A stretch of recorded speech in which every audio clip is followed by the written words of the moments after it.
Hey, what's going on, y'all? I'm your host, CP. I appreciate y'all for stopping by. Now, today I'm going to be talking about Gotham Season 4, Episode 5, A Blade's Path. Now, as you know, this is a review, so this is a spoiler alert. Just want to let y'all know now. So, with that being said, let's talk about it. But behind closed doors, I'm a fool for your love.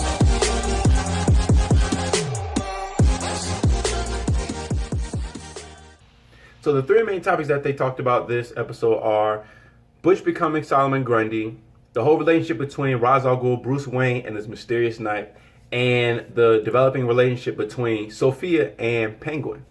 So the show starts off with Butch being in a Gotham hospital in a coma due to a shot in the head from Barbara.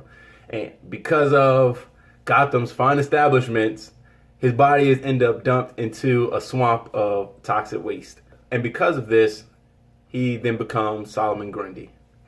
When Butch comes through, he has no recollection of his past. He can't remember anything, and he ends up running across a group of campers, and there's this record player that is playing. They end up getting into a fight. Of course, he is now super strong due to this, enhanced strength from the toxic waste, and the record player ends up getting broken, and all that's repeated is Solomon Grundy, born on a Monday. So Butch takes on that name as Solomon Grundy. At this point, he goes into Gotham. He's wandering around the city, and in the next scene, you have Enigma, who is robbing this pharmacy store, and he's looking for these drugs to somehow be able to restore his intelligence again. He's looking to rob this pharmacy store in order to find a drug that can do that. That robbery is unsuccessful, and Ed then goes out. He runs away because the police are called, and ends up stumbling across Solomon Grundy now. These two team up, and they begin to look for ways to make money so Ed can find some kind of way to solve his problem of not being smart anymore. And then, of course, is tricking Solomon Grundy and thinking that, he's going to help him find out whatever is going on with him. Of course, Ed was the one who chopped off Grundy's hand, and so he's not telling him all the information that he knows. So as they attempt to look for ways to find money, they stumble across this fighting ring, and one of the doctors of this ring ends up coming out to be Lee. So with this, I'm really glad that they're starting to bring into the picture of Solomon Grundy. And, we kind of saw early on or at least when I first heard the name Butch, I was thinking, okay, well, I wonder if this is the same Butch that's going to become Solomon Grundy. And, lo and behold, this is exactly what happened. So I can almost kind of see how this is going to play out. Eventually, Solomon Grundy is going to find out that Riddler's been lying to him. He's going to end up turning on Riddler, and, that's just going to go south from there. I'm going to be interested to see what's going to happen with Lee and her character coming back into the picture. I have no idea what she's doing in Gotham. The last time we saw her, she was asleep on a train, headed off into the sunset. So we'll see about that. So with that, we'll move on to the second topic of this whole relationship between Bruce, Ra's al Ghul, and this knife. So Bruce is in his study looking at this knife, and Alfred has to come in and remind him that, whatever you do, you have to always remember the oath that you took. It was never to kill anybody. Of course, Bruce is still mad at everything that Raj has done to him, and him also killing Alex from the last episode. So ends up taking a knife and breaking into Blackgate, where Ra's al Ghul is. During this time, Bruce gets captured and then is taken to the basement underneath of Blackgate. So when Bruce comes to, Ra's al Ghul ends up explaining to him that Bruce Wayne is the only person that can actually kill Ra's al Ghul with this knife. And that's the whole significance of why he wanted him to have this knife. He saw in a vision when he was, younger, I guess, relatively, that Bruce Wayne would be the one to do it. And so Bruce is fighting within himself, telling him not to do it. But of course, Raj is tempting him like, I'm the one that killed Alex. And, even if you don't kill me, here's what's going to happen. You're going to become a shining white knight. You're going to be a father. You're going to be a husband. And I'm going to come back and I'm going to kill them all. And there's nothing that you can do about it. So with that, Bruce gets really angry and ends up stabbing Raj right in the stomach and kills him.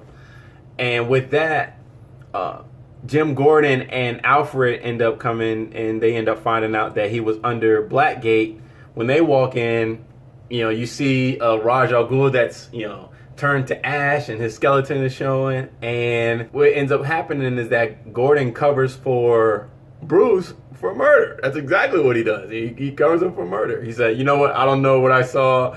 What I'm going to say is that Raj Al Ghul had the guards turned and Raj ends up getting away and completely gets him off the hook. So, with that, they start explaining that, well, even though you kill this guy, doesn't mean it'll happen again. And so, just don't let it get to you. I'm just like, what? To me, it was like too many question marks here. Again, not realistic. You got a kid who killed somebody and, again, just let go, like it's nothing. We're just going to sweep this under the rug, like it just didn't happen. Don't let it happen again. Okay. So the last topic that they talk about this episode is this whole relationship that's developing between Sofia and Penguin. Now, Sofia is still trying to get in close with Penguin, ends up inviting him out for lunch. And she's bribing him by saying, you know what, if we're seen together, it's going to have the impression that you have the backing of a Falcone who her dad had 100% run of all the criminal activity in Gotham. And, that's something that Penguin wants. And so they end up meeting at this bar or whatnot. Sofia ends up getting the recipe to Penguin's mom's goulash. Again, Penguin's not stupid, so when he tastes this goulash and it tastes exactly how his mom used to make it, he gets up and leaves. He goes back to his own nightclub, and there Sofia tracks him down again, and Penguin's like, look, I know you're up to something. That goulash tastes exactly how my mom made. And, what are you up to? I know you just trying to soften me up. What is it that you want?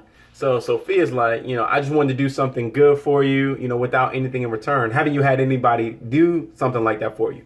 And Penguin was like, yeah, it was only one person that did that for me, and that was my mom. And so Sofia was like, you know what? My dad, only time he did something good was to have something in return. So I just want to do that for you.